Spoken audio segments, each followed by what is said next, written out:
is Robert Bornstein. Today we're at the Highlands Botanical Garden and Nature Center in North Carolina, and it's a wonderful, wonderful place. There's a medicinal garden from the Cherokee Indians.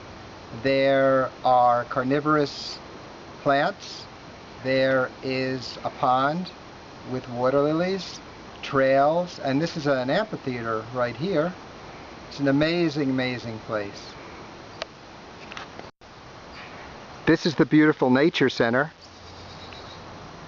with birds, snakes, frogs, wildlife of the area. Scientific research area as well, where interns study and identify the plants.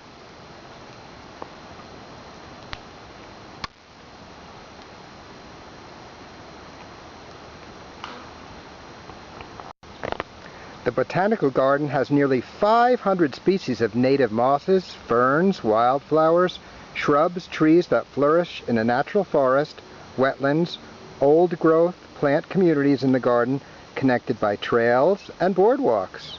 There are several unique demonstration gardens. There's the old-growth forest zone, a wetland lake zone, a woodlands zone, etc. Quite amazing. A beautiful place. Here's some native rhododendrons.